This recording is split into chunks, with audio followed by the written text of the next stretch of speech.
نحمده ونصلي على رسوله الكريم أما بعد فأعوذ بالله من الشيطان الرجيم بسم الله الرحمن الرحيم فما آمن لموسى إلا ذرية من قومه على خوف من فرعون وملئهم أن يفتنهم وإن فرعون لعال في الأرض وإنه لمن المسرفين وقال موسى يا قوم إن كنتم آمنتم بالله فعليه توكلوا إن كنتم مسلمين فقالوا على الله توكلنا ربنا لا تجعلنا فتنة للقوم الظالمين صدق الله العظيم. دا سورہ یونس تے نہم رکوع شروع کیگی پا یولسم سفارہ کے دا موسیٰ علیہ السلام واقعہ اللہ سبحانہ وتعالی دا عبرت دا پارا دا مسلمانان و تر قیامت پر راتلون کی انسانیت دا پارا دلتا شروع کرے دا او دی کی خاص خبری دی چې الله سبحانه وتعالی امت محمدیه صلی الله علیه و وسلم ته هغه خول غواړي. یو خدای الله په ذات باندې چې د مسلمانانو یقین ډیر مضبوط شي او د هر پیغمبر دعوا دغه و د یو الله طرف ته خلق را بلل او بل د الله په معجزو باندې یقین راوستل چې الله هر څه کولی شي. په دې کائنات کې یو سیزم داسې نشته چې هغه د الله د حکم نه بغیر اوړه کی. په دې ټولو سیزونو کې نور سپوږمۍ ځمکه اسمان ستوري او څومره چې سیزونه دریابونه دي ځنګلونه دي غرونه دي په دې کې د الله امر دی. امر د الله د حکم طویل شي. په مثال زمون په دې وجود کې د الله امر دی نو کدا امر ته اوزي نو دې مرشي دغه لاشوي دغه سترګي دغه غوګونه دغه لاسونه چې په یو وخت کې جابر ځوان پهلوان وي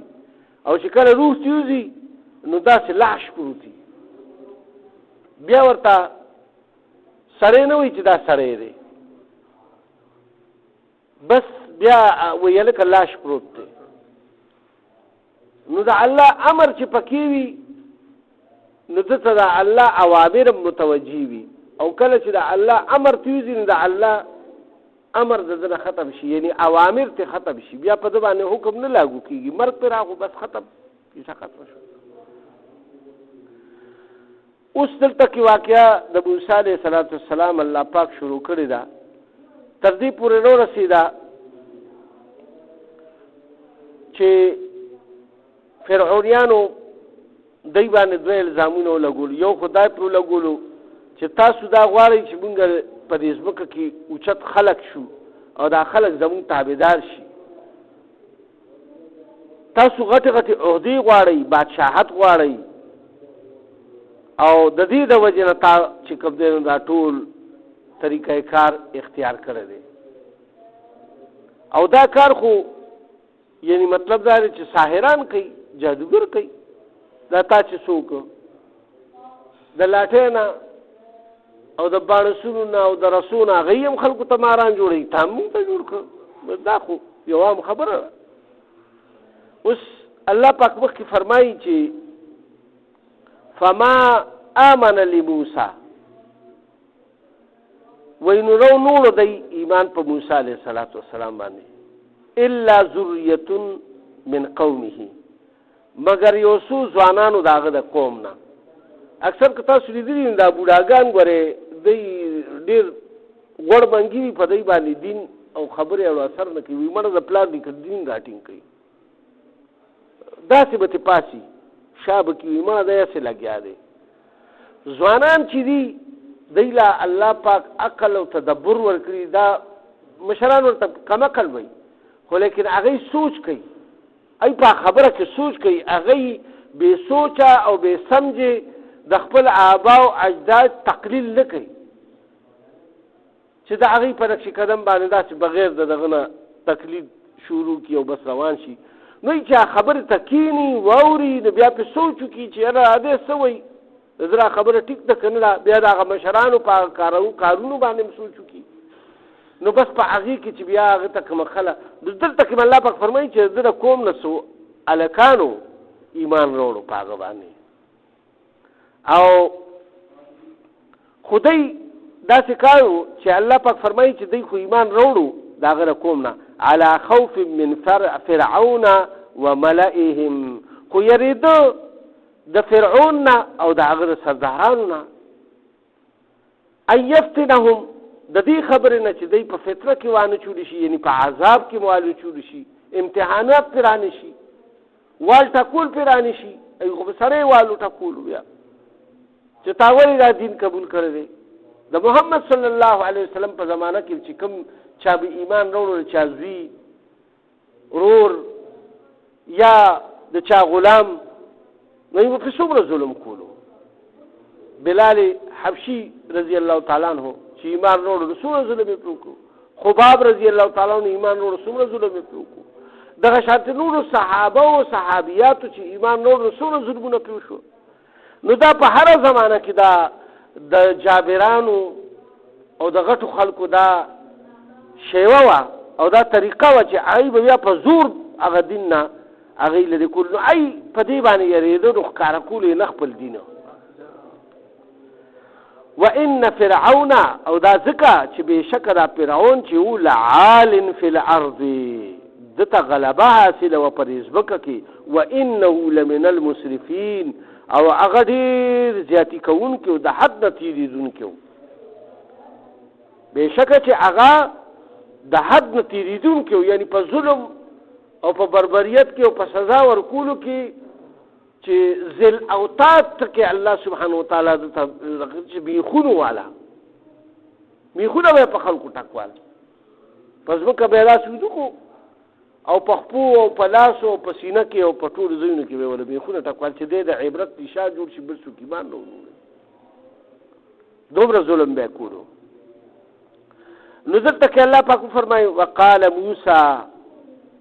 نو وی موسی علیه السلام یا قومي ای زما قومه، ان کنتم آمنتم بالله، که چېرې تاسو راوړو ایمان په الله باندې، یعنی ایمان مو یا راوړي وي په الله باندې، فعلیه توکلوا، نو په هغه باندې بیا توکل مو کوي، په هغه باندې بروسه ساتئ. توکل نه مطلب دا چې په الله پوره بروسه ساتئ. ان کنتم مسلمین، که چېرې تاسو په صحیح معنو کې ایمان راوړي وي، یعنی که تاسو مسلمانان یې.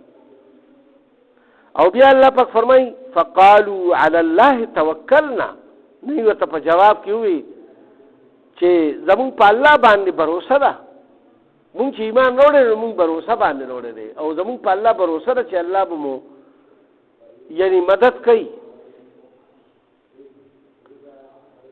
ربنا لا تجعلنا فتنة، خو ورسره دا سوال به هم کولو چې یا الله مونږه په ازمایش کې وامچه، او دا سوال مسلمان لم پکار دی چې کوي، ولی چې په ازمایش کې مونږ واچولی شو که نه نو ټول به فیل شو. دا امتحانات ډېر سخت شی دی، د رزق امتحان، د غربت امتحان، بس بیا ګډې وډې وایي دا خلک، علم کې دا غربت، دا د رزق تنګي، دا په صحابو په ټولو باندې تېره شوې ده. حضرت عایشه رضی الله تعالی عنها فرمایي چې یو میاشت به راوخته او بیا به بل هم راوخته، او زمونږ په کورونو کې به لوګي ونه ختو. لوګي نه مطلب دی چې نه به کټۍ پخه شوه نه به روټۍ پخه شوه. نو بیا ته تپوس کېږي چې تاسو به بیا ګزاره څه کوله؟ وایي دوه تور څیزونه، یو اوبه او یو کجورې. کجوره به مو وخوړه، ورپسې وګوټو بوس کړې، بس دا زموږ روټۍ به کله چې مدینې منورې ته هجرت وشو نو دومره غربت و نه هغې خیرونو پسې ګرځېدلي دي او نه هغې غلاګانې کړي دي چې ډېر خلک دا وایي چې هلکه وایي بس یار چې د رزق په دره کې نه لګي نو غلاګانې به نه کوي خلک به څه کوي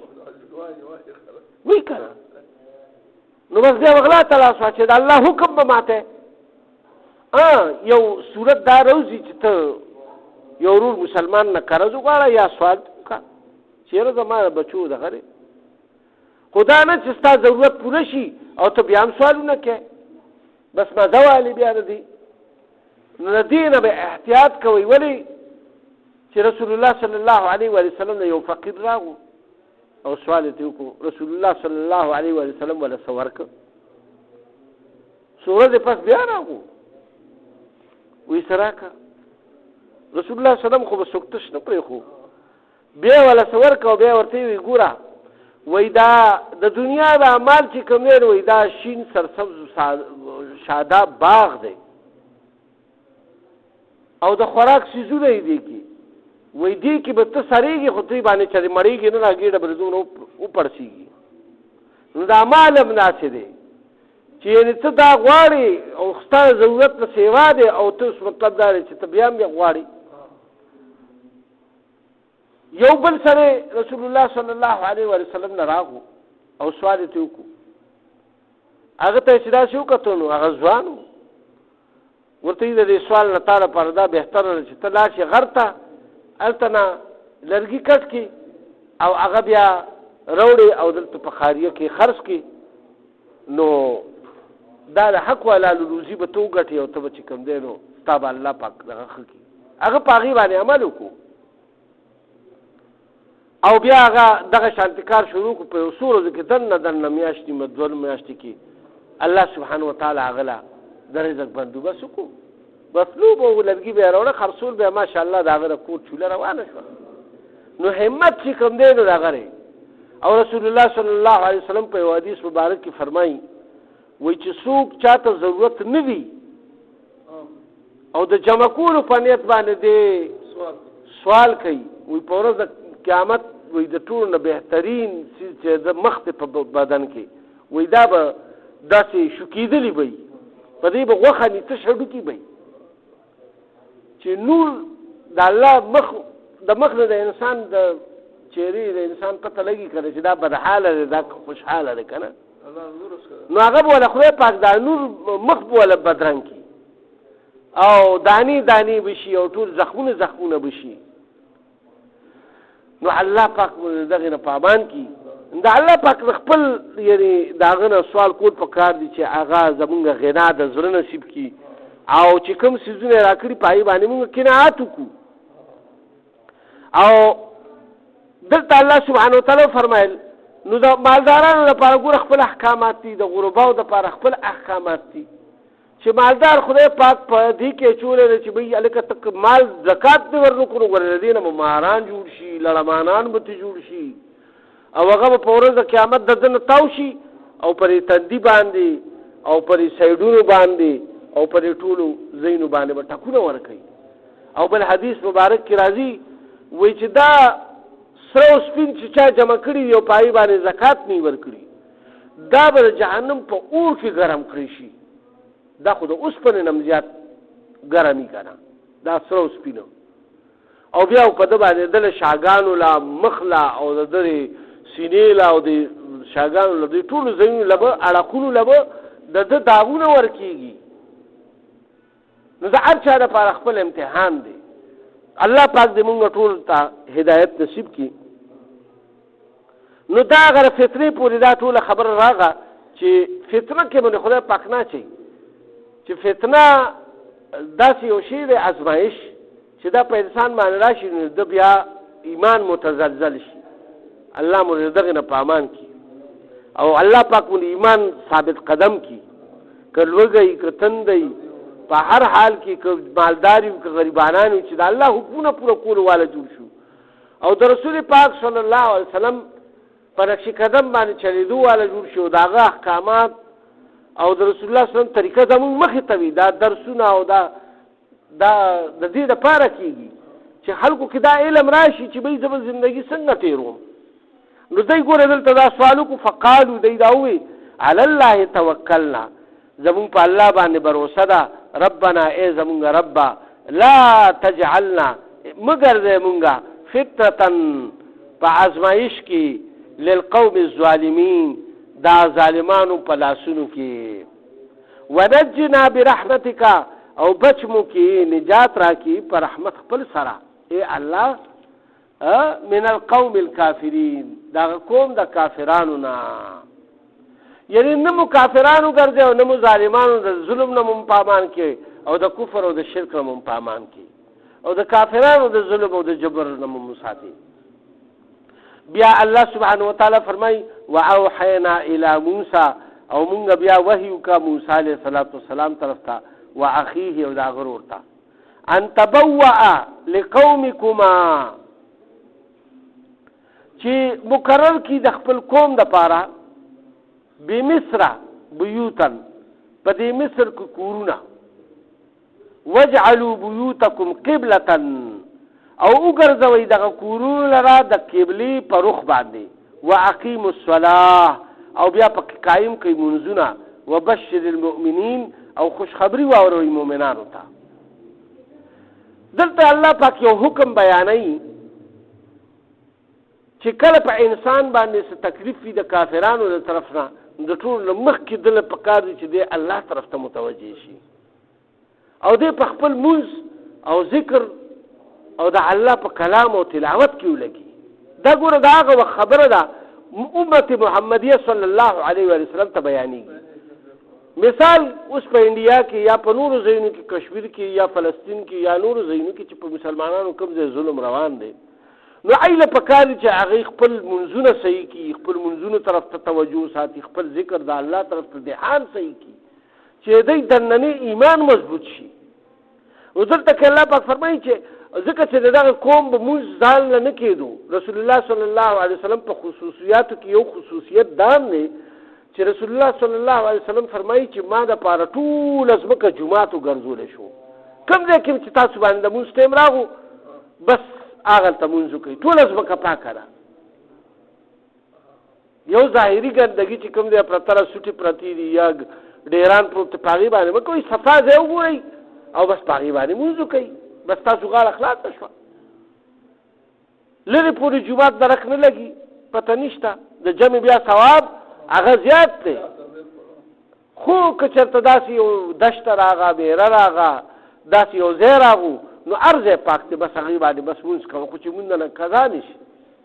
نو دلته کې الله پاک هغه ته دا حکم کو چې د دې ظلم او بربریت په مقابله کې تاسو دا وکړئ چې تاسو د بیا جماعتونو ته نه پرېښو مصریانو یعنی فرعونیانو او د هغې سردارانو چې دوی دا جماعتونو کې وعظونه کوي ناستي پکې بیانونه کوي لہذا جماعتونه یې ورته بند کړو. جماعتونه چې جماعتونه یې ورته بند کړو الله والله حکم راولېږلو وایي مونږ وحي وکړه موسی علیه السلام او د هغه ورور ته چې تاسو یو څو کورونه په یو خپل علاقه کې قبله رخ جوړ کړئ لکه د جومات په شکل او په هغې کې بیا خپل منځونه کوئ. خو لکه د هغې دپاره دا ضروري وه چې په کور کې د هغې مونځ نه کېدو هغې به هغلته کې هغه ځای له بیا ځان رارسولو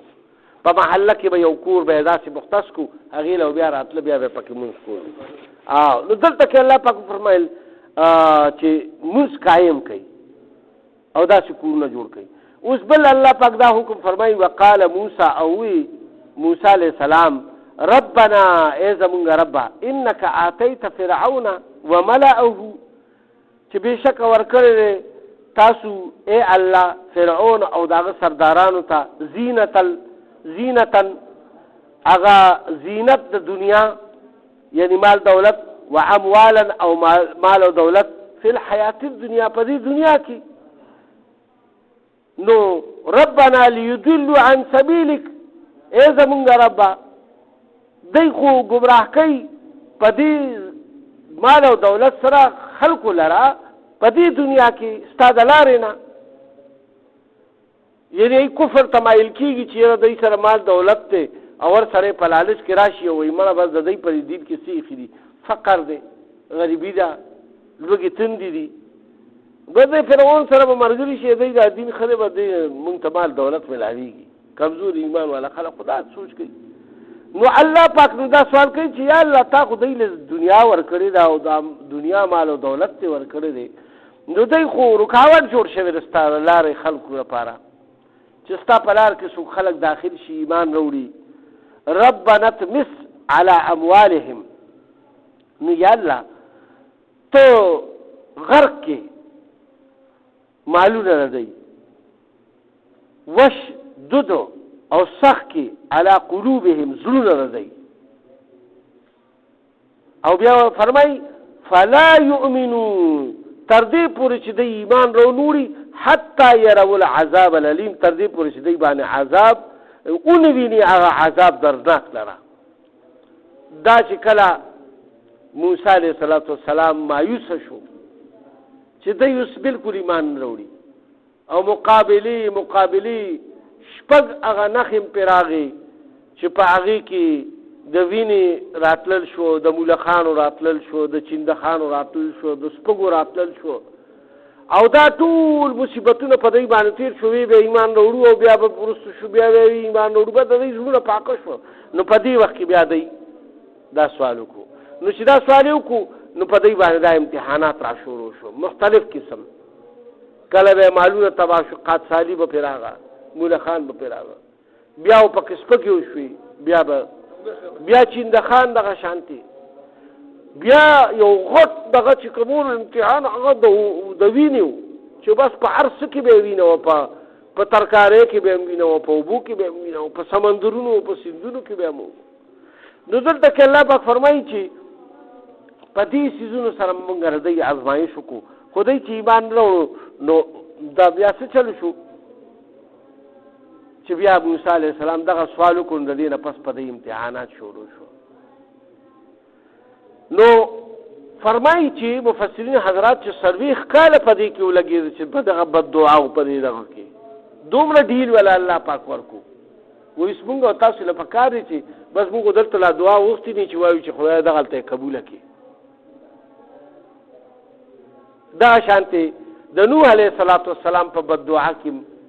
دا خبره مفسرین راغشي تقریبا 40 کال لګیدل ځکه کشته جوړه کو کشته نه پس بیا کشته څخه پرتا وا خلکو به خنداګان او ټټوبان کوي دغه شانتي دغه کې مې ډیر وخت لګیدو خو هغه نه مایوس کېده الله خو تبارک فرمایل چې تاسو به د الله مدد غواړئ مونږ قائم کړئ نو قال قد اجيبت دعوتكما الله پاک وته فرمایل چې بس په تحقیق سره دعا ستا قبول شوه فاستقیما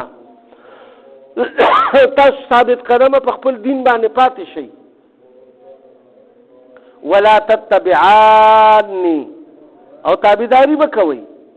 سبيل الذين دلار دعا کسان لا يعلمون چې هغه د اسم خبر نه دی او نه ځان خبري هني وجاوزنا ببني اسرائيل البحر او بیا دغه وخراغو اگر قبولیت د دعا چې الله پاک حکم رو لګلو موسی عليه السلام ته چې خپل قوم دی واخله او بس روان شي قوم واغشتو هغه ته هدایت ورکړ چې شپه کې بوزو خدا خبر تاسو نه لیک نشي پته چاته نه لګي فرعونانو ته او ډیر پر راز کې دا خبره وساتله او دوی ټول مشوره وکړه چې به شپه کې 3 بجې 2 بجې داسې په ټیم کې بوزو چې ټول خلک ودشي او دای دغه شانتي په مزه یو د کور داسې وته دای پاغه چوکونو کې چې کوم خلک ولاړو څوکیدار مو الکه چرته زیره لګل تک خبر ده شوی دا مړیو شو دا وشو په دې باندې ټول بل داسې وته چې سحر شو یو ویه د کزاګه پلان کې خپل تر روانو بل ویه غال تک روانو بس ورو خبره خوره شو الکه دا ټول وته دي دا کوم قاتل دي دا چا کار څه چلو بس چې تحقیق شو ویغه خو تخدید لیدي شپه فرعون ته خبر لاړو एकदम هغه فوج ته حکم وکړو وای شابه روزي چې دای دنه به کومه پوری زی او تیز رفتاره ګاډي او اسونه په هغه زمانه کې هغې سره او هغې کې کېناستو او بیا وروره هغې پسې چې کوم دی نو دغه کولو ورمنډې وهلې او دا نیزې او دا تورې او دا د غیر راویستې وي او چې څنګه په دوی باندې ورشو نو بس سرونه ترې ووایي ختم یې کوي. نو دلته کې الله پاک دوی ته ووایي چې بس دغه دی چې څنګه سمندر ته ورسېده بل ځای کې الله پاک د دې تفصیل بیان کړی دی د هغې مختصر تفصیل تاسو ته بیانوم چې دا منځ کې ګیپ تاسو ته ختم شي. نو بیا څنګه چې رسول الله صلی الله علیه وسلم یعنی په دې قرآن کې مونږ ته په هغه باندې نازل شوي دي او مونږ اوس بیانو. نو موسی علیه السلام او دی روانو کله چې مخې ته دریاب راغو غټ سمندر راغو بس د ده قوم خو ډېر باغیانه قوم ورته یې سم دم دی راوویستو هغه دې وګوره شاته دوړې خیجي را روان دي او دلته سمندر دی که داسې ځونو ډوبېږو او که داسې پاتې کېږو نو سرونه رانه ټول وایي هلته هغه غلامي مونږ له ښه وه ما په قلار خو مو ژوند تېرولو به زه مزدوري مو کوله او بیا شپه خو په ارام تېروله که نه ژوندي خو وو که نه بچي خو مو نه خرابېده ښځې خو مو نه په مصیبت کې کېدې بس دا خبرې شروع کړې او ورته یې ګوره الله ما سره دی تاسو غم مه کوئ او بس الله ته سوال وکړو الله ورته وفرمایل چې دا امسا دې ووخه پرې سمندر باندې چې ویې واله 12 لارې پکې جوړې شوې او فرمایي چې بالکل اوچې کلاسې او ښکلې لارې د هرې قبیلې دپاره او دی پکې ور روان شو ورته یې راځئ ما پسې دی چې روان شو د دی اخري کس ووتو چې څنګه فرعونان ورسېد دوی طرف ته او وی که تا نه که دا خو سمې دمې لارې دي بس ړانده کاڼه شو په دې اړه سوچ ونه کړو چې یاره دا څه دي وایي ورځئ ورپسې وایي چې نه ونوځي وایي راټینګ یې کوي هغه دې ښکاري بس خو چې څنګه ریمیز ته ورسېد الله پاک حکم وکړو اوبو ته چې یو ځای شي چې یو ځای شو به ټولو غوپې والې دغلته کې چې کوم دی نو د فرعون چغه که چې زه د بني اسرائیلو په خدای باندې ایمان راوړم نو بس څنګه جبرائیل علیه السلام چې راغلی و که نه نو خټې راوایسته په دې خوله کې وله ورواچوي دلته کې چې د دې نه مخکې چې کوم هغه به دعا کړې وه که نه هغې کې دا ویلي وو حتی یرول عذاب العلیم تر دې پورې دوی په زړونو باندې مهر واچوي د عذاب په خپلو سترګو وویني ستا دې نه مخکې آیات کې الله پاک دا وفرمایل نو الله پاک ورته وفرمایل چې بس ټیک ته ستا دعا قبوله شوې ده او تاسو بس الله یادوئ او په خپل دین باندې قایم اوسېږئ. بیا الله پاک فرمایي وجاوزنا ببني اسرائیل البحر او پورې وستل مونږه بني اسرائیلو لره په هغه سمندر باندې فاتبعهم فرعون وجنوده نو رستو ور روان شو هغه فرعون او د هغه لښکر باغیا ظلم کوونکي باغي په بغاوت باندې راغلی وو په زړه کې اراده غلطه وه د ټولو د قتلولو اراده یې کړې وه وعدوا او د زیادتۍ په غرض سره چې ظلم او زیادتي به اوس کوو په دې غرض سره وایي فرعون او د هغه لښکر راوتی وو حتی اذا ادرکه الغرق تر دې پورې چې کله دی په غر کېدو شو او د ده قوم قال نو بیا څه ووایي آمنت انه لا اله الا الذي آمنت به بنو اسرائیل چې زه ایمان راوړم په هغه الله چې هغه سره هېڅوک شریک نشته او په هغې چې په کوم الله باندې بني اسرائیلو ایمان راوړی دی وانا من المسلمین او زه د مسلمانانو نه جوړېږم. دلته کې فرمایي چې وایي د دې د وجې نه د زنکدن د وخت توبه نه قبلېږي چې کله د باندې د الله عذاب راشي یا روح تی قبض کېږي نو دی دغه وخت کې ژوندی نه وي دی خپل حال کې نه وي دی څه عمل نشي کولی نو د دغه وخت نه ایمان قبول دی او نه کفر قبول دی. مفسرین دې ځای پورې لیکلي دي چې که دغه وخت کې څوک ایمان راوړي نو د ایمان په ایمان کې نه شمارېږي ولې چې فرعون لا په خوله کې خټې ور واچولې او بل که یو سړي نه وایي دغه وخت د کفر کلمه مو خیږي نو وایي دا دینه مخکې دی مسلمان او دغه کول وي د هغه قبر جنازه کوي دا به نه وایي چې هغه آخري کلمه دا ویلې وه څه پته لګي د هغه باندې حالات داسې راغلي او بس څه د هغه خولې نه څه وتلي وایي بدګماني به ونه کوئ پرې د هغه به قبر هم کوئ جنازه به هم کوئ هر څه به کوئ او کوم چې په ټول عمر په کفر باندې پاتې شوی او هغه هغه وخت کې کلمه وایي د هغه وایي قبیله د دې لپاره مفسرینو حضراتو داسې ویلي دي او د دې د وجې نه موږ هم تاسو ته بیان کړو نو الله پاک فرمایي چې الآن اوس وقد عصیت من قبل او وی ته مخکې د دې نه نافرماني کوونکي وکنت من المفسدین او وی د مفسدانو نه مفسد وی چې فساد یې مچاو کړي وي په ځمکه کې خون ریزي کوي ظلم بربریت کوي په خلکو باندې د الله مخلوق ته نقصان رسوي نو الله پاک بیا فرمایل فالیوم پنن ورځ باندې ننجیک ببدنک مونږ به نجات ورکو بچ بکو ستاغه بدن لرا لتكون لمن خلفك آیه چې وګرځو تعالی را دراتلونکو خلکو د پارستانه پس راتلونکو خلکو د پاره یو نشانه عبرت یو نشانی وګرځو تعالی را وان كثيرا من الناس او بشک ډیر د خلقنا عن آیاتنا لغافلون زمونږه د دې نشانیانو نه غافل دي لکه د مکی کافرانو طرف ته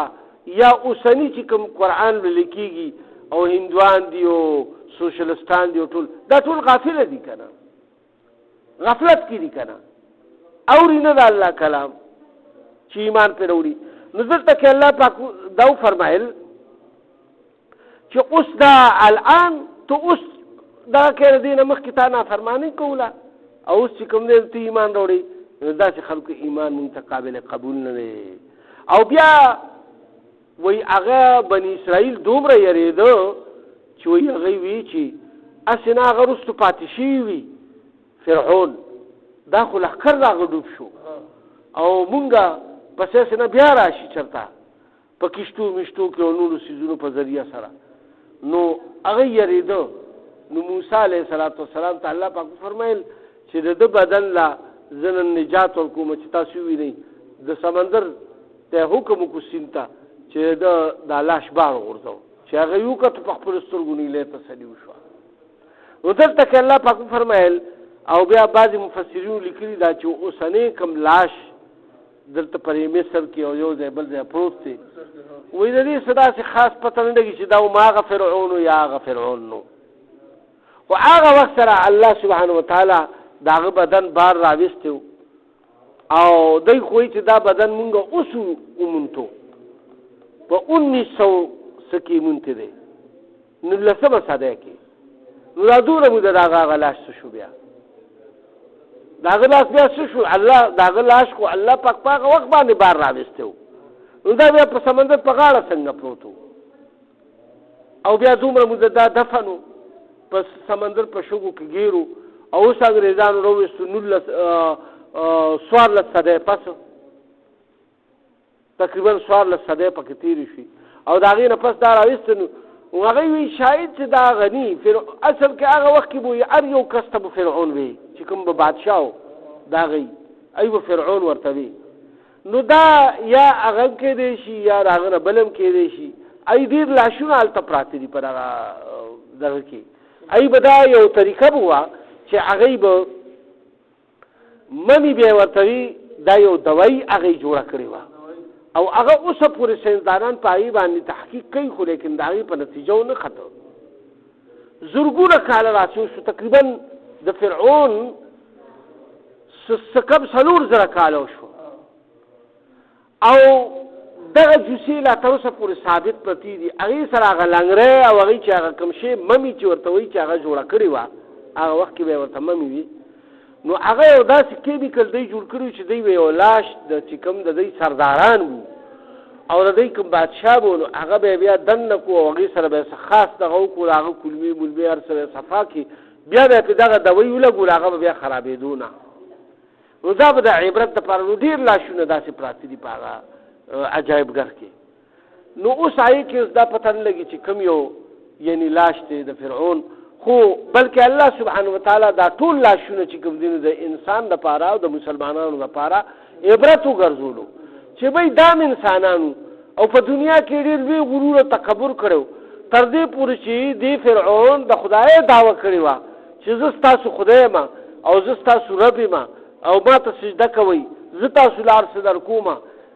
ما هغه ذلیل او خوار کو او هغه چې کوم دی نو دغه شانتې د دنیا نه لاړو، اوس د هغه لاش پروت دی او هېڅ هم نشي کولی. نو دې نه عبرت واخلئ او تاسو داسې کارونه مه کوئ. الله سبحانه وتعالی دې موږ ټول په دې باندې عمل توفیق راکړي. یا الله زموږ دا ناسته په خپل درګاه قبول او منظوره کړي. که د دې په معنا او په مفهوم کې زموږ څه کمې زیاتې شي، یا الله پاک دې موږ ته معافي وکړي.